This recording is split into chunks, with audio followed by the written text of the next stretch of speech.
All right. Well, hello everyone. Welcome to another video. And obviously I have a guest today. Her name is Joanna Marsh from Ballet Librarian on Instagram. And I have been following Joanna for a few years now. I found you, Joanna, through my friends Jana and Abby from Ballerinas by Night. And Yeah. our video today is really going to be a discussion about what it's like to be an adult recreational ballet dancer. So I'm thrilled to have Joanna on because she found her passion for ballet as an adult and has really just dove in, what? That's not even a word. Dived in to the ballet community over the last couple of years. So welcome, Joanna. Thank you so much for sharing your insights, your perspective, and your story. Well, thank you in advance. Yes, of course. Thanks for having me. Of course. And just to introduce you a little bit more, I'm trying to figure out where to look. I guess I'll look at my reflection, or should I look at the camera? I don't know. I should probably look at the camera, but Yeah, I'm thinking I keep looking at your face, so we'll just go with that it. feels I'll more probably natural. look cross-eyed later, but you know, such is life. But anyway, so for everyone watching, Joanna not only does ballet for fun, but she's also an archivist, a librarian, an artist. She paints. She's an author. She's written her own book called Cantique, which we'll talk about later, and many other things, I'm sure. She's kind of a Renaissance woman. That's what I was telling her earlier. A little bit of everything. I just Yeah. can't pick one. So Yeah. So do it all. Well, thank you again for being on the channel, and I'm really looking forward to getting your perspective again on the ballet world. So, forgive me, I'm going to look down briefly because I have some questions I already planned out. But first, what inspired you to start dancing as an adult? Okay, so I'll try to keep it short. It's a little complicated. I started dancing regularly when I was 23. So that was a little over 8 years ago. But I did have my first class when I was 16. So I kind of have to go back in time to explain how that all happened. Ballet really, it wasn't really on my radar until I was in my teens. I'd say 14 or 15. My sister took me to see Robert Altman's movie, The Company. That's the one with Neve Campbell. It's about the Joffrey Ballet of Chicago. Oh my God. And I know a lot of people find that movie super boring, but I thought it was like the most riveting thing I've ever seen. Like, completely enthralled. Like, it really opened my eyes to what ballet really is. Like, I had seen like Center Stage, and that didn't really do it for me. I was like, that's easy. Like, but I saw The Company, and I was like, that is fascinating. Yes. So I kind of had that. It didn't occur to me like that I could take dance classes or anything at this point. But about a year later, I went to a party kind of on a whim. I was not going to go, but I went last minute, and I'm so glad I did because I met up with some old friends there, and they invited me to take like a summer beginning ballet, like a summer session with them. It was like a ballet basics class. Had all ages in it, but mostly little girls. So I went with them. I don't really remember much about the particulars, like how excited I was or anything, but I know like seeing The Company kind of primed me to accept that invitation and give it a try. So there was like 4 of us who were around 16 and then a bunch of tiny little girls. But I really loved it from day one. I kind of like felt like I had found a missing part of myself. It sounds so like cliche, but I really did. I just took to it immediately. And then one by one, all those friends kind of dropped out, and I ended up staying for the year. So I took one academic year of beginning ballet at 16 and 17. And then I stopped for various reasons. Like, I kind of realized everyone my age was way ahead of me. You know, it's like girls doing endless fouette turns on point, and I'm like, you know, in class with a bunch of 11-year-olds, and I didn't really have the confidence to keep going with it. I didn't know what to do with it. So yeah, I stopped. And then went to college still, like was really interested in ballet. And I ended up taking a couple of dance courses my senior year, one of which was history of dance. And I love history, and really got into studying it academically. Like, I wrote a paper on 18th century ballet. and just realized that like I really miss dancing and I needed to find a way to do it again. So when I graduated, I ended up finding some open classes and started at 23. So it really did feel like I had the basics down, and I had studied French, so that part didn't faze me. So I had a couple of advantages, but I really was a beginner at 23 because, Yeah. like, for example, I remember that first class we did just tombe pas de bourrée across the floor on the diagonal, like nothing else, no pirouette. And Yeah. I was like Whoa. what's that? I don't remember that. Yeah. So I knew the positions, but I was a Yeah. beginner. So that's actually ended up being kind of a long story. That's Oh the no, gist but it's of how interesting. I started. Yeah, and I love that you were so fascinated in, or still are, the historical aspect of ballet. It made me think of the book Apollo's Angels. Have you read that Love one? that one. Oh, it's so Yeah, good because when I took a ballet history course in college, I thought, oh, this is going to be kind of boring. But I was enthralled by the end of it. Like the for interplay sure. between politics and how that shaped ballet and national identity. It's really a rabbit hole anybody could go Yeah. down on. Yeah, that's like the definitive book on ballet history. I Yes, think it's a must read. I read that before I started dancing I'm as gonna an have to link adult. it below. It's a long read, but it's so worth it. I Yeah, thought I it would love be it. boring. It's not. Hey, you guys, I just want to quickly pop into this video to talk to those of you who are injured. And if you're not going through an injury right now, still listen up. Maybe you can tell your friends about what I'm about to share with you. So, if you are going through an injury, are you just feeling lost, feeling alone, feeling misunderstood, worrying about if you're pushing yourself enough or not enough? You're maybe feeling overwhelmed and confused and wondering if you know enough to really actually have hope in a strong recovery. I completely understand that recovery is not a linear process. It is confusing at times, isolating, frustrating, and scary. And so I have designed actually an online program called the Come Back Stronger course, specifically to guide injured dancers like you through the recovery process, giving you all the strategies and support and community you need to make a strong recovery both physically and mentally. So in this program, you're going to get guidance through answering all of the questions that tend to come up for dancers, like, okay, what are the do's and don'ts of recovery straight away? So you don't have to learn the hard way and slow down your process like a lot of people like myself have done in the past. You're going to learn how to navigate the social aspect of the injury. You're going to learn how to talk to your teachers, your doctors, so that you can not only advocate for yourself, but you can have doctors and teachers advocating for you in the process. There's a whole module on how to care for your body, how to have a healthy relationship with yourself and with food, as well as a whole module on mindset, how to deal with the emotions, understandably the tough emotions that come up in the process, how to resolve the negative emotions while staying appropriately positive. There's training on how to remain confident while you're not able to do what you're used to doing, as well as a whole module on getting back in the studio and learning how to goal set appropriately, understand your body's signals, and learn how to set really healthy boundaries so you know that you're pushing yourself enough to improve, but not so much that you knock yourself back in the recovery process. So if this sounds like it would be of tremendous value to you, which I know it will be, go ahead and click the link down below to the comebackstrongercourse.com, and that's where you'll be able to learn all about what this value-packed program includes, including a Facebook page where you get to connect with other dancers going through the recovery process with you. So click the link down below. That's where you'll be able to learn all about the course and sign up. I can't wait to see you in this program, and I can't wait for your success story at the end of it. All right, guys, thank you for watching this little clip, and let's get on with the rest of the video. Now, my second question is, what about dancing ballet really connected with you so that you're kind of able to grow this love for it? Yeah, it's several things. I think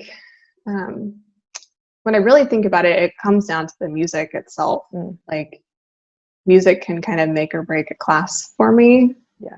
And I think you know what I mean. Like if you have a really amazing accompanist, and it's Yeah. just like it's magical. It is.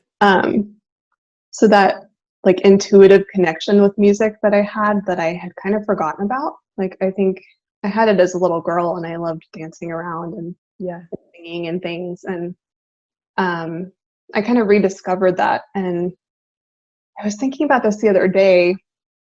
Like when I'm in class, it's actually pretty natural for me. Like the expression part comes Mhm. very naturally to me. And it's like happening in real time, which is crazy. Like Yeah. you're hearing a melody and it's coming out, like it comes out through my body, and I'm not consciously thinking about it. You Yes. know, it's not like I'm like, okay, this song is aggressive, and so I'm gonna make my dégagé super sharp. Like I'm Yeah. not thinking that. It It just just comes out. happens. It's like, you know, my brain knows how a phrase is gonna end, Mhm. even though I haven't heard that music before. And Yes. so that just kind of occurred to me recently, and I was like, that's it. That's why I'm so obsessed with this, because Yeah. that's like the easiest way for me to actually feel present. Like Mm. that, I feel more present in the studio when that happens than like any other part of my life, really. I mean, I can think of a handful of times, but I think that feeling is like the main thing about it. Just I that love that. expression and embodying the music without even having to think about it. Just like getting out of your own way, like getting Yes. out of your head and just letting it happen. And it's just kind of magical. Like, It is. I relate to you so much on that, especially yeah, with that just intrinsic expression and connection to the music, and the fact that ballet is that one thing that really kind of, in a way, inspires you. You could say forces you to be present it because does. you have to be very in touch with the music and with how your body feels, and yeah, just seeing all those moving parts come together at once, Hmm. especially like feeling the music in your body, is Yes. so incredible. And on a good day, Yeah. like you're able to kind of let your mind go. On the Right. harder days, like you're in your head, So, Yes. and it's a I challenge definitely know almost how like a that goes. practice to kind of like redirect your focus. Right. And Really cool. that's a good challenge, I think. Like it's so easy to kind of be like, get lost in the drudgery of the day and get really down on yourself and your body and all of that. But Yeah.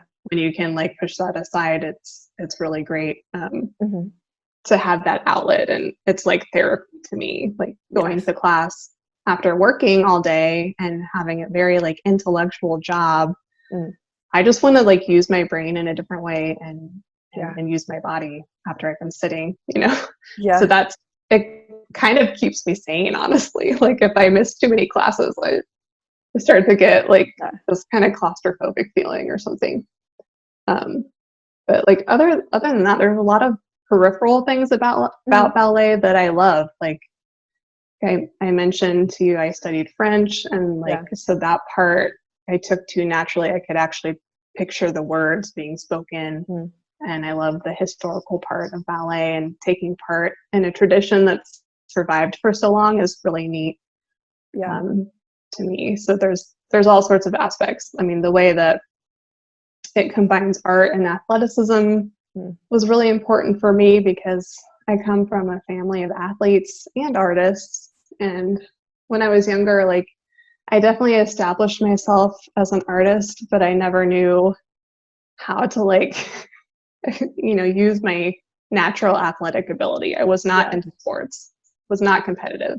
And so even though I had some natural ability, I didn't have an outlet for it. And so it's Yeah. this perfect marriage of the two where, I can use my body and be Yes. strong and fast and all that and do it while trying to be beautiful. Like that's the That best is package for perfect. me.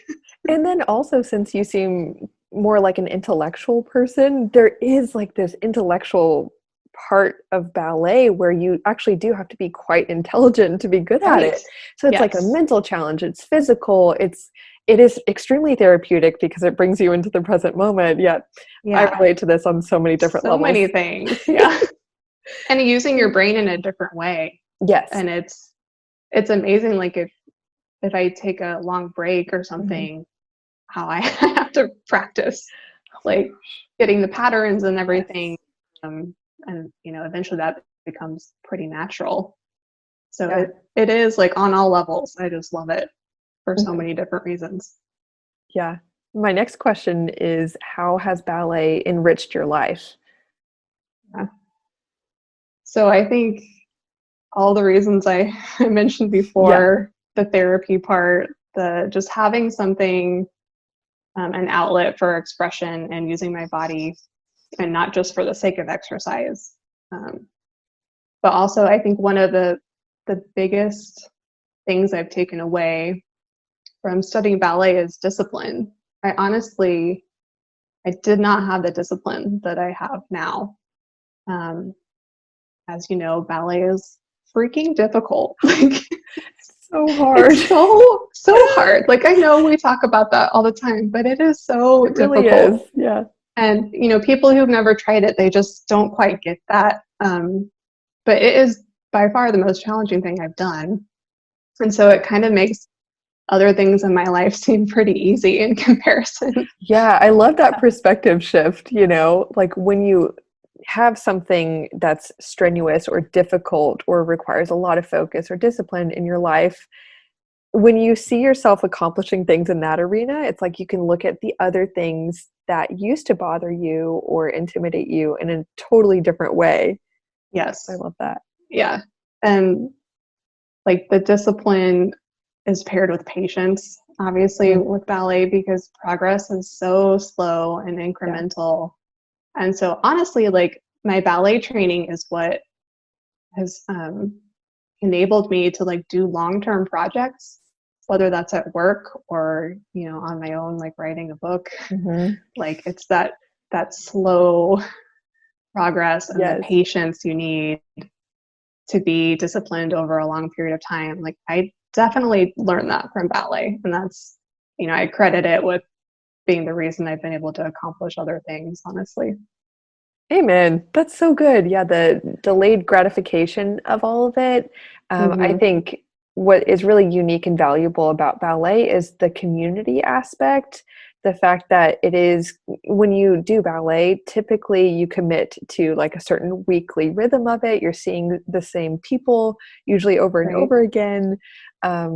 Yeah, and the fact that you're able to just be in the moment and focus, work your body. There are just so many aspects of it that I really like talking about with you, because especially since we both dance for fun now and because we want to be there, um, it's really exciting to just celebrate the joy and the beauty of ballet. Yeah. Um, Especially since on my channel I talk a lot about like overcoming the challenges that come with ballet. So it's nice to take a break with that, from Yeah. that with you. So thank you. Yeah. Although, There's speaking of definitely still challenges, challenges. yeah, because we're going to talk about those next. That Yes. was my next question. What challenges have you faced in your training? Well, there are quite a few. Yeah. I think, like on a practical level with actual training, Mhm. just having access to open classes has been a challenge for me, because I've been dancing for about 8.5 years, and while like I'll appear to be somewhat advanced in some areas, there are other things I've never tried, I've never been taught, because I've never like leveled through a curriculum. Oh, I yeah. I think a lot of adults have this problem where we have these great open classes. I'm super thankful for them, but I'm not like leveling up. Um, Yeah. and it's, there's more advanced steps that have never been broken down for me. So if I go to an advanced open class, I'm not going to stop the class and be like, How can do you you do tell me, like, this? hold the phone, everyone, Yeah. just for me. Like, so there's these gaps in my training that I just have not really been able to close. And I kind of feel like I've plateaued a little bit, because it's really like up to me to fill those gaps in. I have Yeah. to figure out, okay, what haven't I learned, and figure out a way to do that. And it's like, I really do need a teacher for that, you know? Yeah.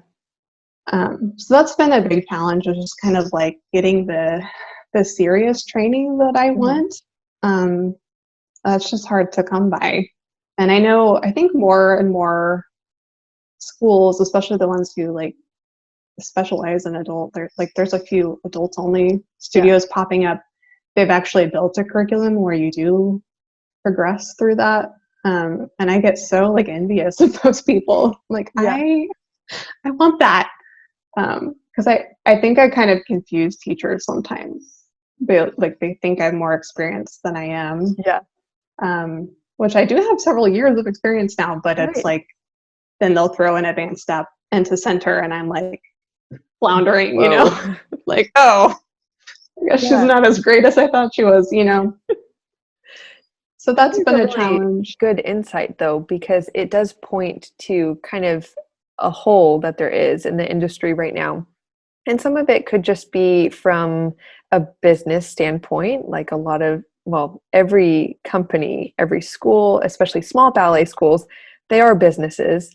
And it can be hard to, I'm sure, actually create a consistent group of students where you have, like, I've taught adult classes before, and there are some students where they've been dancing their whole lives.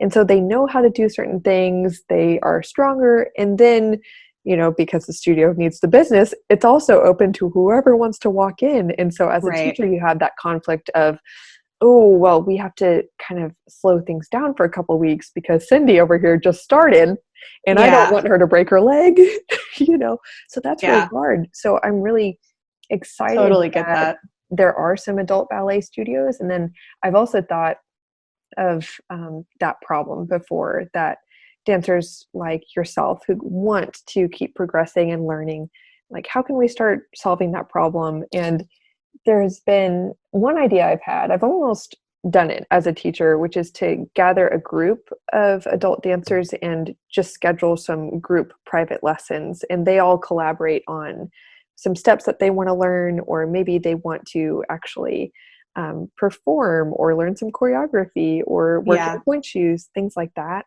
And so I know that's also not logistically a very easy thing to coordinate.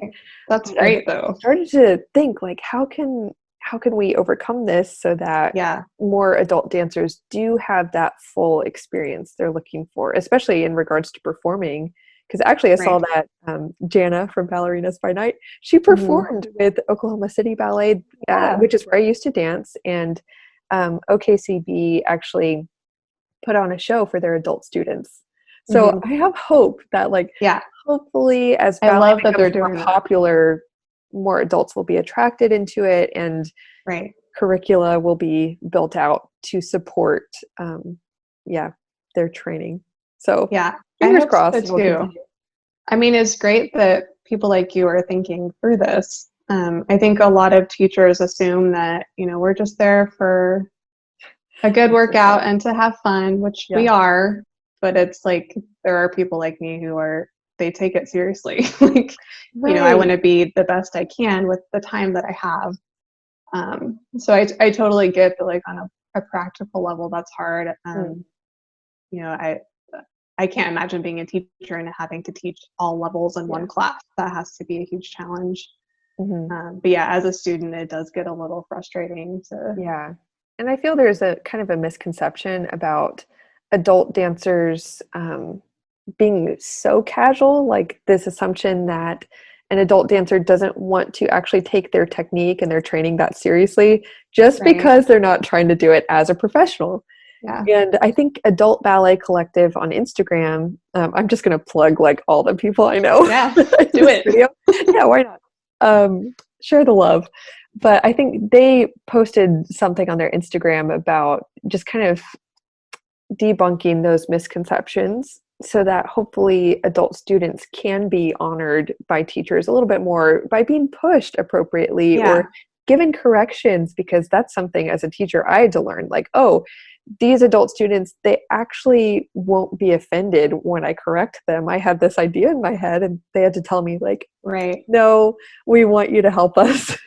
I have a teacher who, you know, she does the physical adjustments, so she'll come over and I'm like, I love it. I'm like, tell me where I should be placed. And I know not everyone loves that, but I think if schools aren't in a position where they can, like, have a performance or, like, have more classes, I think starting with teachers is a good way to go about it. Yeah. And that, we love, I'm speaking for myself, but I know a lot of people feel this Yeah. way, that like we love the teachers who are equal parts encouraging and challenging. Yeah.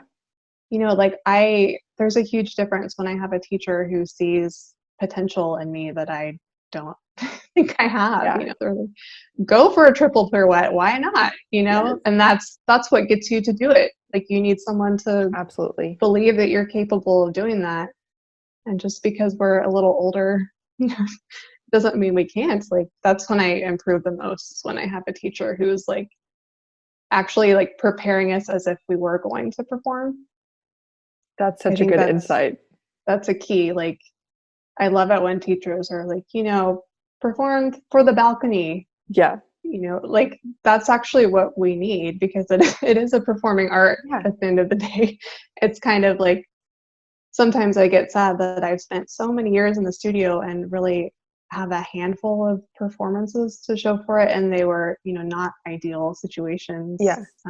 Under rehearsed, doesn't showcase what I'm capable of, for sure. So I really appreciate when teachers, they don't even give that caveat of like, you don't have to be, ABT dancers. I'm like, don't even mention that. Like, we Yeah. get it. None of us Don't have worry. a delusion. Like, yeah. That's a pet peeve. Like when people are like, well, are you trying to be a professional? Because that's not a good, it's like, no, I'm not, we're not Just stupid. trying to be my best. Thanks. Yes. And I don't know why it has to be that way in the ballet world. Like, yeah. in other art forms, other sports, there's not that dichotomy of like, yeah, professional or nothing, So I'm glad that like at least the spectrum is kind of becoming more visible. Yeah. There's several reasons why you would want to dance and why you would want to dance your best. And that's totally fine. Yeah. And especially for pre-professional dancers watching, I think we need to kind of acknowledge like, hey, it's what a novelty, you guys, that people actually dance because they just love it. Right. and going to the studio is like so exciting and Yeah. wonderful. And it's like the best part of your week or your day. For sure. I think even though there are so many challenges that come with trying to pursue it professionally, for anyone who's in that boat, who's watching, don't lose sight of that love that I think you and I are now able to have in a more like just open way, because there isn't that intense pressure. And if anything, we just put the pressure on ourselves because it's fun to push yourself. It's exciting to see how far you can go and see what you can do. So I also like that you mentioned kind of that encouragement to teachers. So hopefully if teachers are watching, they know like, hey, give your adult students kind of that dignity of a good push and belief. Yeah. So hopefully those two types are watching. Oh, I can't wait to ask this one. So for, I'm curious about struggles that you see kind of pre-professional, professional dancers going through, like if you notice any in particular. Are there any that you have noticed that you actually don't relate to at all as a recreational dancer? Yeah, I think we kind of hit on it earlier, the like professional or nothing kind of mindset that I've seen a lot of dancers have. Not everyone does, but I think it's more common for pre-professionals and professionals to be like, I have my dancing career and then it stops.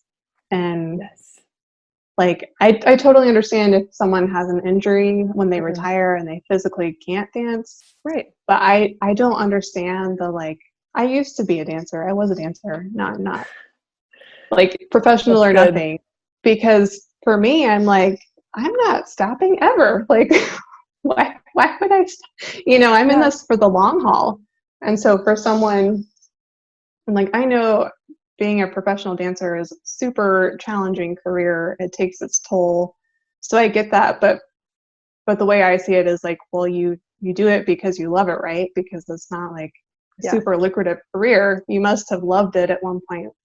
Why would you stop after you're done professionally? Why can't you still dance recreationally. And I totally understand too that like there's that mental block of not being your best, like Oh not yeah. being able to do something the way you used to do it. But that's how I live my life. Like I'm never I'm never my best. Like I'm getting older, like Yeah. things are challenging. I think not being at your peak is a bad reason to stop doing anything in Yeah. life, because I peaked for a lot of things a long time ago. So that's not really a good reason to stop. So yeah, that's probably that's the first thing that comes to mind Yeah. that And I that's don't so relate good for to. us to hear though. I mean, like, again, I'm kind of in that weird space between like, hey, I'm also an adult recreational dancer, which is so weird Yeah. to say, but former professional, definitely lived most of my life as a pre-professional dancer, exactly like you were just describing. Yeah. Hmm. And I think speaking to that very strange mindset of it's all or it's nothing, you did also touch on the fear that's there for a lot of dancers, which is honestly not really thinking that we can handle looking at ourselves in the mirror if we're not as we used to be. And that Yeah. was so hard for me to let go of. It took such a long time for me to just enjoy dancing. And it honestly took time for me to forget how amazing it felt to be like so strong, because Yeah. once I was able to kind of forget that, which sounds negative, but like it kind of took that for me Yeah. to then just be able to say, hey, I'm just grateful that I can dance. And it also took a knee injury for me to just be grateful to walk. That sounds Right. so dramatic, but seriously, No, it's 2 years true. after knee surgery, still when I'm able to run upstairs, like doing 2 stairs at a time, every time I think of that time when I couldn't walk downstairs, I had to have someone help me. And so, Yeah. yeah, it's like there is that fear that I can totally empathize with that. It's hard to Hmm. live past your peak, but ultimately in life in general, we all peak in all different facets Right. of life. You And kind of have to get used to it. yeah, Like and there's I beauty I can beyond it too. understand. Yeah, I can understand that, like, because I've seen that with athletes, like in my own Yeah. family, that it is really hard to just do something for fun, when it's like I'm not what I used to be. Like, so I Yeah. totally get that. But yeah, for me, it's like I love dance so much. I'm not planning on stopping. Yeah. And I think a lot of people maybe get tricked into, like, as a pre-professional, thinking that they have to do it professionally or move on to something else, when it's Mhm. like, no, you can still have that as a significant part of your life if you want it, you know Yeah. and and now I think there are more classes available where you can do that. Mhm. I think maybe 10, 15 Thankfully. years ago it was harder to do Yeah. that. Yeah. We're slowly getting out of the old school mentality. And who knows, like, actually, one day we're going to still be old school. Kind of Right. reminds me and encourages me as a teacher to keep an open mind and to keep changing with the times, because I'm sure there are still some things that I teach that are going to be like, whoa, outdated in a couple years, Hmm. even though I consider myself to be like a progressive ballet teacher. Yeah. Anyway, it's getting existential now, but I would love to ask you about ways that you would like to see the adult ballet community grow, or certain opportunities you would like to see become available to more adult dancers. Yeah, I think the short answer is like more of everything. Yeah. Like more classes, more serious training. Yeah. um, and yeah, just to for people to realize that we do take it seriously and we're there because we love this art form, just like the professionals. We're there to like work on our craft. Yeah. And so like the more people can realize that and want to be, come alongside us, like the better. Yeah. Because um, I've met like some really great professional dancers who are great people and are supportive, and then I've met some who are not so supportive. And the thing about open classes is you're often like standing next to the bar with a professional who's done it Yeah. for so many years, and that changes the vibe of a class if that person isn't, you know, as supportive, or I don't know, like I think maybe dancers who are more at the elite level, if there's more camaraderie about like ballet as a whole and Yeah. the spectrum of all dancers, you know, that would be helpful to just be like, I think I'm not being very articulate at this point. No, But I'm like absolutely eating up this point though, because I actually have never considered that, yeah, except for when I've been that professional next to beginners even. yeah, There was just something in my heart that didn't feel right if I kept to myself, especially for the dancers that I know. Well, I know what it's like, even as when I was a younger dancer, to see older dancers and to be like, oh, they're probably judging me, or like, oh, yeah, yeah. like I'm embarrassed to be next to them. And just by getting out as a professional and like taking Pilates classes and hearing the way that so many non-dancers would talk about dancers, like, oh, don't Hmm. look at me, you guys, y'all are way more fit than me, or I'm just Right. a little old lady over here. And I would be like, wow, people really think that just because we take ourselves so seriously, we're judging everybody. Yeah. And so I would always try to be really cognizant of that and try to kind of break down that any concern that there might be, Hmm. make everybody comfortable. Yeah, that's good. But I can totally see how that probably affects so many adult dancers. And you're right, it does Yeah, ruin the vibe, yeah. honestly, And when like someone not is like so self-concerned and so right. intimidating looking. Yeah, and not everyone is like that. I think what I would like to see is people understanding that, like, as adult recreational dancers who have careers of their own, you Yeah. know, and like families, you know, we're already like jumping through all these hurdles to even get to the studio. Yes. And so like we've had to overcome all of these like mental blocks sometimes of like, why am I even doing this? I should be Yep. home cooking dinner, you know. Mm. And so I think like having more people appreciate that we're there because we love it. We're sacrificing our time, just like a professional sacrifices social life, you know. So much. we're we're also sacrificing things because we have this shared love of dance. Yeah. And so I think there could be more like sharing and, like I said, coming alongside all levels of dancers, than That's what so there is good. now. And I think the way studios can help with that is, you know, and I know this isn't always feasible, but adding things like, you know, we don't get to do point class very often, or like Mhm. learn variations or do pas de deux. We rarely Oh, get to yeah. perform. It's like, you know, performing is essential to ballet, and Yeah. very few of us actually get to do that. So like at least thinking about the adults and listening to us would be a good way to start, because I think a lot of times we feel ignored by Mm. schools, and obviously the professional companies affiliated with schools have Yeah. other concerns they're dealing with. Um, but yeah, I mean, I've been dancing for 8.5 years, and I try to like, you know, come up with more ideas, and it, you know, sometimes progress is made, but it's slow, and I understand Yeah. that. But just having, you know, more opportunities would be a dream come true.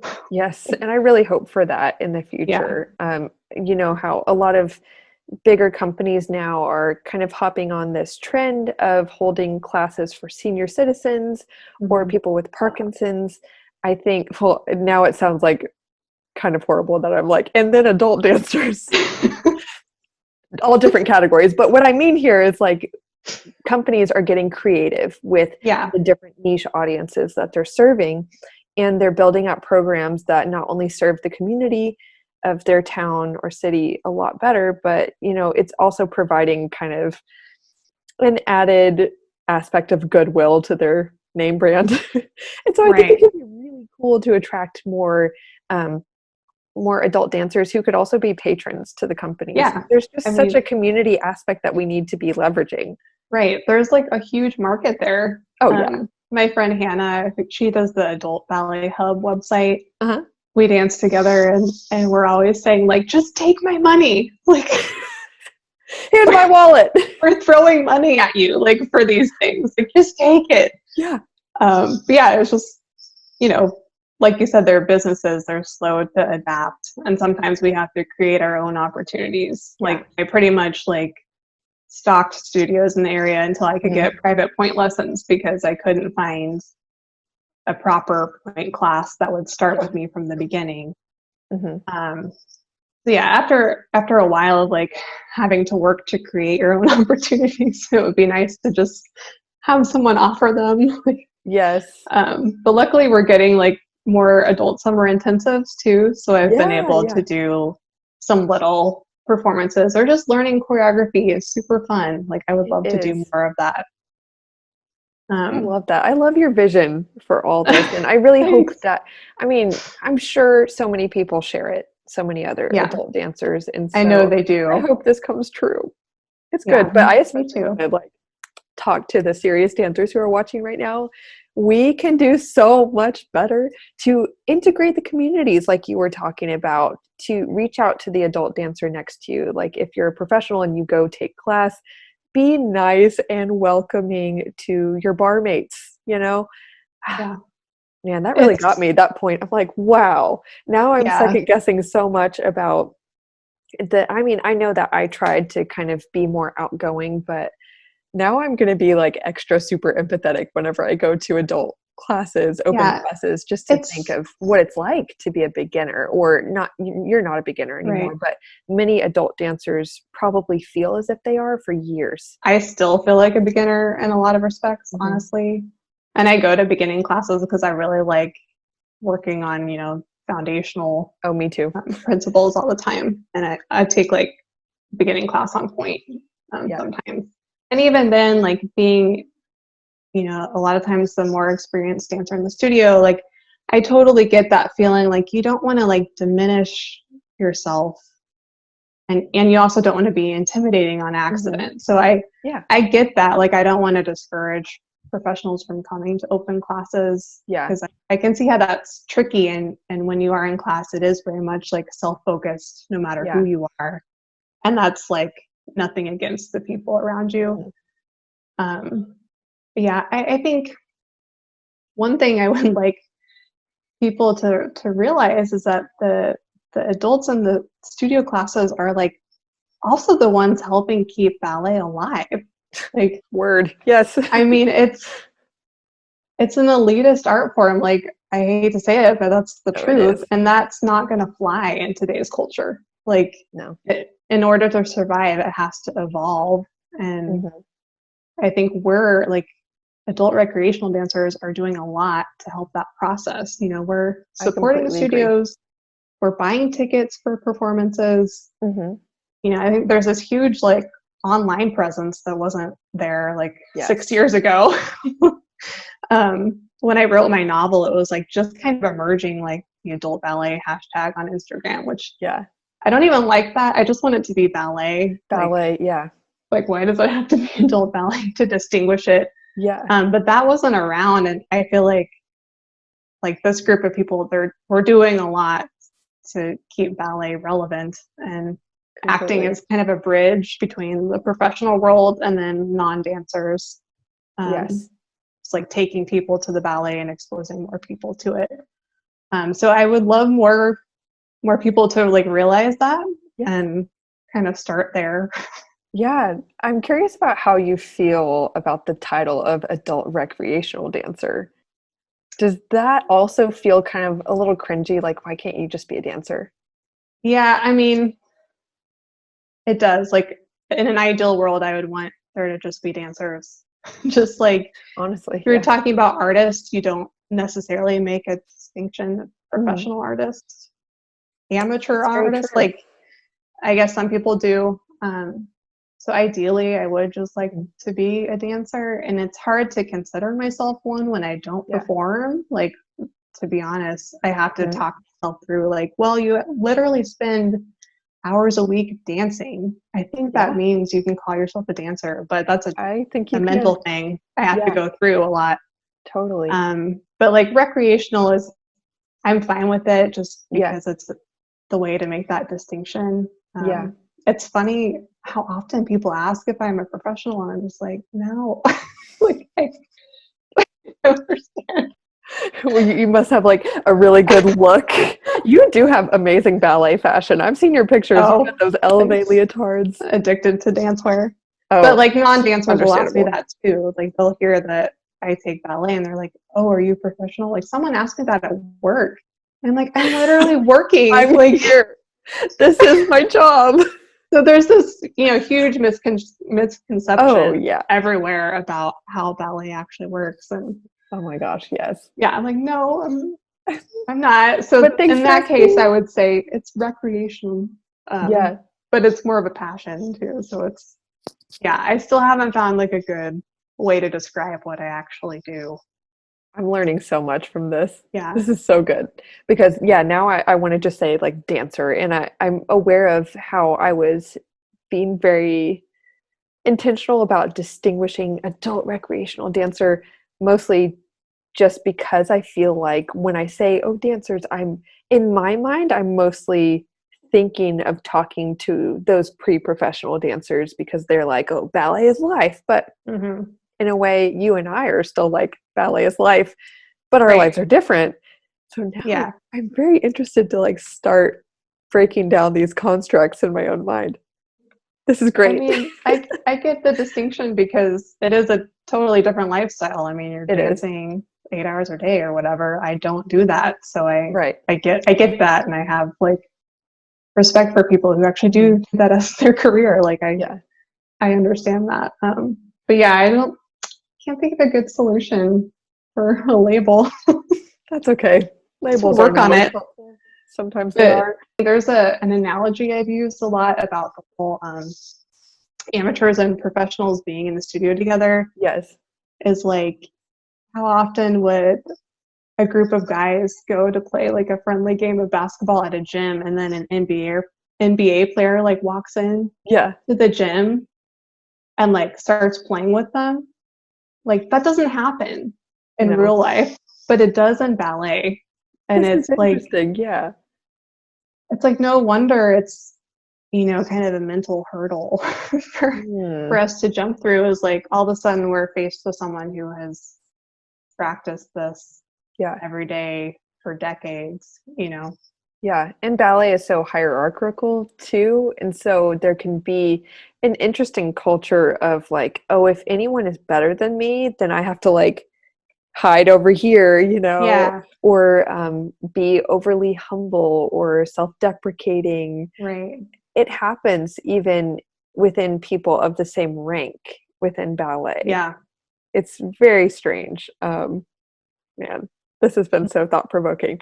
I Yeah. would love to finish up by asking, well, before I ask you about your book and just where people can find you on the internet, which of course I will have linked below and all that. But I would like to ask if you have particular advice or encouragement for dancers who are, or for adults that are considering getting into ballet and maybe they're intimidated, understandably, or perhaps they have already started and they want to get more serious about it. What insights do you Sure. have?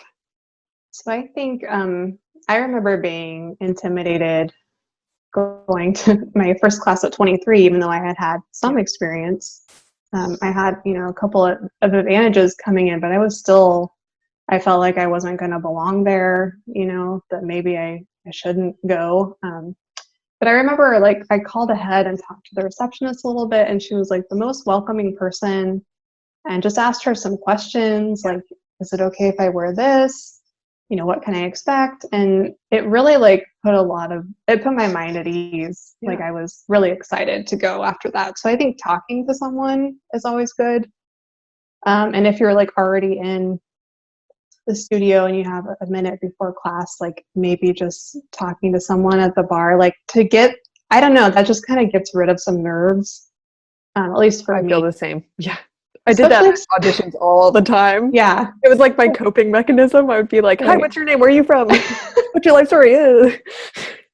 Like I've done that with people who like seem a little intimidating, Yes. And like, and that just like humanizes them and like gets that out of the way. It's just like, okay, we're both here to work on our craft. It's fine. Mm-hmm. And even if this is my first class, that's fine. Like, Yeah, just, that's fine. you know, I think just learn to like put the blinders on if you need to in class and focus on what you're doing, and realize we're all there because we're trying to get better and enjoy dancing. You know, we all have the same goals, to just kind of get the mental stuff out of the way. But on a practical level, I would say, like, you can research class levels at your studio, but more often than not, I see studios offer beginning ballet, and it's not actually beginning Oh my ballet. gosh, I talk about this all the time. I like actually get angry when I've gone as a professional dancer to beginner classes, or even recently when I moved to Austin, I would go, I shouldn't say the name of the place, but like I would go to take class there, and I would think, wow, this is a beginner class and I am struggling. Like, this is hard. And then I would think about all the poor people around me. Like, there was this one lady who this was her first class ever. And she rolls up and she is like not having a good time. No one reached out to her. The teacher's just like, oh, well, okay, she's struggling. I'm like having to talk to her, saying like, okay, here's how you do this. Go, go, go. And I'm like trying to not be rude, talking while the teacher's talking. But this lady is like so flustered. No. And so I'm like, wow, studios. Yeah. Do not false advertise. Well, that's such a nightmare. Like, I hate the thought of people like finally getting over the fear and trying it and then like being in that situation. That's awful. mm-hmm. But yeah, that's my advice, is like figure out if it's actually beginning or if it's going to be, you know, a little more advanced than you think, because I've seen it time and time again. People come in and they think they're going to learn, you know, the 5 positions and like super basics, and really most beginning classes are not going to go over that. So maybe do a little research, and if it is not like a basic class, like, you know, get on YouTube. YouTube. You know, find some sort of tutorial and get at least the basic terminology down. Because another thing is the French thing. I take that for granted because I studied French and I don't have to worry about that. But I've also seen, actually this just happened a couple weeks ago. I invited someone to class and I was so dumb. I didn't even think out, like, didn't say anything. I thought that she knew this, but she was like, yeah, it was like hearing a foreign language. And I was like, that's because it was. So just if you're like going to your first class, maybe try to familiarize yourself with some of the terms and the positions ahead of time.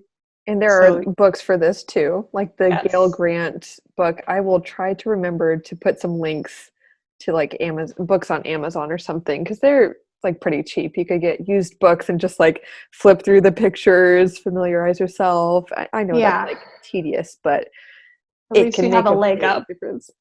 Or like one of those video glossaries.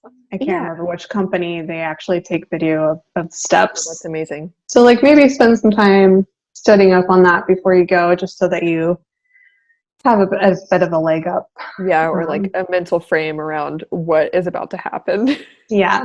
That's valuable. I actually have a funny story of my best friend took one of her best friends, because obviously like I'm the best friend, but she took her friend to a ballet class, and the whole bar, this friend thought that the teacher was saying chade, plie, like shoddy, like chade, you know, like the kind of like slang term for like, oh, you're my shoddy, you're my friend. Like the whole bar, which is so amazing. Chade, plie. Oh, I like that. I could never forget that. So we should probably wrap this up. So it's funny. Such a good conversation, and I would love to ask a little bit about your novel so that people know where they can find it and what it's about. It's called Cantique. Yes. So it's a novel about an adult ballet student who stumbles upon a piece of sheet music from a long-lost ballet that happens to be based on Song of Solomon. So it's a love story, not a romance novel. but it Mhm. has a love story in it. And so it's kind of about the development of this new ballet. And it's just kind of a fun, quirky, lighthearted look at recreational ballet. So yeah, my website is joannamarshbooks.com. So you can find a link to it there. Yeah. Awesome. I will be sure to link that. And then also we need to follow you at Ballet Yes. Librarian on Instagram. Is there anywhere else you can be found on the internet that you want to be found? Like, I'm not asking for your Yeah. Facebook profile. I actually do have a Facebook author Oh, page okay, now. okay. Facebook. I'm kind of backwards with that. I did not want a Facebook page, but you can find me on Facebook if you search for at Ballet Librarian. Awesome. So yeah, Facebook, Instagram, Ballet Librarian, and then joannamarshbooks.com. Cool. And I have an author newsletter that people can subscribe to just to stay updated with projects I'm doing. Cool. Well, thank you so much for your time and your Yeah. knowledge and your just your fun stories. I loved hearing just from your perspective how you see the ballet world. And my perspective has been so, I think, expanded, challenged in some ways. And I'm really excited for people to watch this. So thank you so much. I really Thanks for appreciate having you. me. This has been really fun. It was very fun. So thank you, and bye everyone. Thank you for watching. If you've made it to this point, bless you. All right. Yeah, we should do a wave. Bye. Bye.